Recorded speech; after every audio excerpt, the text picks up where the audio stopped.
Information within this presentation supports the BTEC revision booklet, page 76, but effectively we are looking at section D, how data is organised within a computer system. Within this tutorial, we'll be focusing on the different data structures that are available, how they are used by the computer, and what implications there are if they are not defined correctly. In order to understand the different data structure type uses, it is important that you understand how the von Neumann computer architecture works. So it is advised that you do look at that video that's available on Moodle or go to the YouTube channel to have a look there. But effectively, in order for the arithmetic and logic unit to make sense of data, there needs to be a structure. If it's not effectively done, then a computer cannot understand it, and that's effectively where errors come into effect. Okay, so data needs to have a structure. There are many applications to data structure that we're going to look at, and each one is unique, but each one also has its own implications as well. So there are the first two we're going to look at are stack versus queue. Now, basically, stack deals with first bit of information in is the last one out. So whatever comes in through the rear also comes out through the rear. Okay, so conceptually, think about a stack of plates, okay, where plates are added and removed from the top of the pile. In terms of queue, this is first in, first out data structure, where items are added to the queue, then used in the same order. So basically, that's why, if you look at the diagram at the bottom, as things come in through the rear, they come out through the front. So actually, it does have a very, very logical process. Now, arrays are slightly different, okay, and they do rely on variable names. You will understand this a little bit more in Unit 1, but effectively here, an array organises a set of variables, which is like your name. So for instance, my name is Mr. Price, and I am 40 years of age, let's say, okay? The variable name Mr. Price doesn't change. However, the amount or the age could change. And this is basically held on the computer. Each variable, as you may imagine from the computer architecture, has its own address. It has its own location. So it's like a hotel room. The hotel room has a door number, but inside that door, there is data that's stored there. Basically, looking at the diagram below, arrays are stored in adjacent memory location. So basically, space is reserved for that data. If you look at the 2D array, we've got a temperature location called 0. But 0 belongs to a data called Monday. But actually, a computer will read this as temperature location 0. So you have to define what the variable is. In this case, it's temperature within the array. But the array has an index link, which basically looks here. So within the array called temperature, it has a temperature location 0, because a computer always starts from 0, which is assigned the data Monday. It has a computer location 1, which has the data assigned to Tuesday, and so on. Okay? And this is how a computer would read it.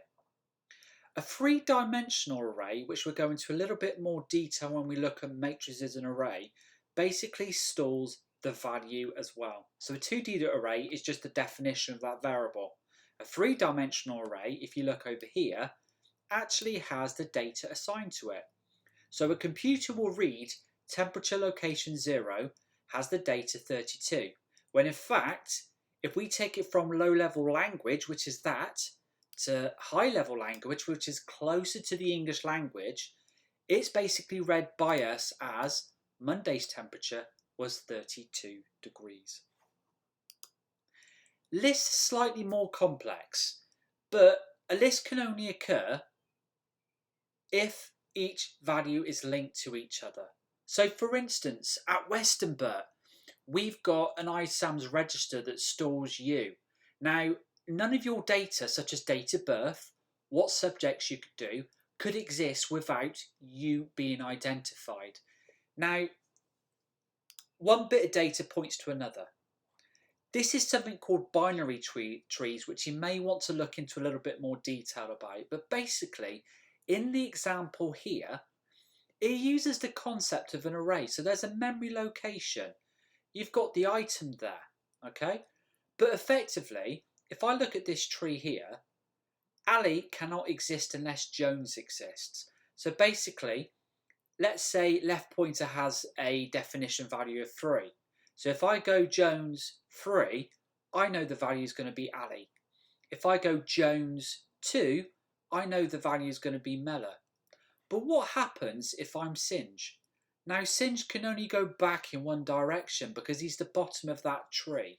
So therefore, a minus figure would occur. So Singe minus 1 would equal Patel. However, Patel location 7 on the right pointer would take you to Singe.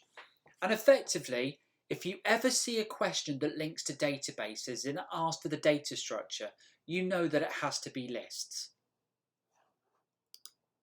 Now, there are many applications to these structures, and you do need to understand to a degree a little bit about the fetch, decode, execute cycle. All software and applications use a data structure. For instance, if you're using Word, now there's a data structure that actually stores cut, paste, keyboard control, highlight, arrays, and so on. Okay, if you didn't have a data structure, you're basically looking at a blank Word document without being able to do anything.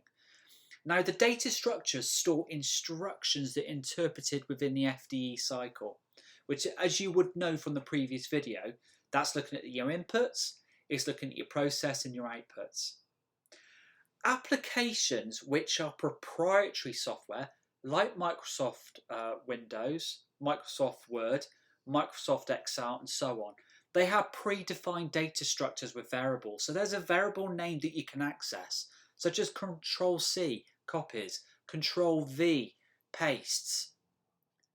Basically, they're unseen. You can't see them, but you can customize the GUI to some degree.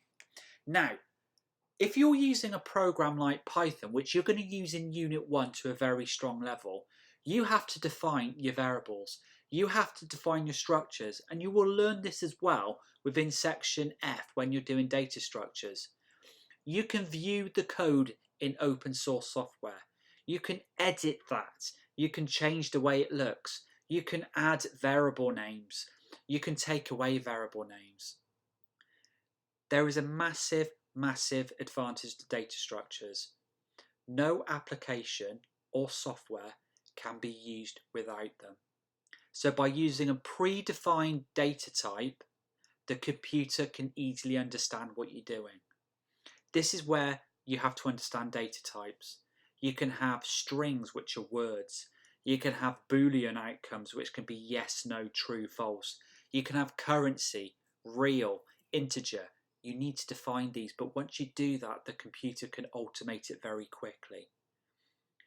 By having data structures, it really effectively makes use of memory space. Now, if you think about the arithmetic logic unit within the CPU, it's got so many actions and processes it needs to do. If you don't help it out by defining the data type, it's effectively unusable. But by defining the data type, it can process variables. It can process all the instructions you ask it to do very quickly, because you've already predefined the low-level language of how that program works. And as a computer system operates on low-level language, and as you predefined variables, you predefine instructions, it works very easily. However, there are masses of implications. If you do not define the data type, the CPU cannot process any instruction within the FDE cycle effectively. So if you did not define numbers 1 and 2 as integers, and then you ask them to add it up like a calculator, then the ARU is going to chuck back an error at you because you haven't said that it's an integer. You haven't said that it's a real number. You haven't even said it's a string. So it doesn't work for you. Within this section, you may get questions on the exam, such as, An operating system for a single user computer system would normally send print jobs to a printer to be printed in the order that they requested. Explain which data structure would be best used for this process and why. There are loads and loads of breakdown notes within page 76 and 77. We will look at indices and matrices shortly, but effectively, my advice to you, have a look at the von Neumann video, read this one again until you are 100% confident with the topic.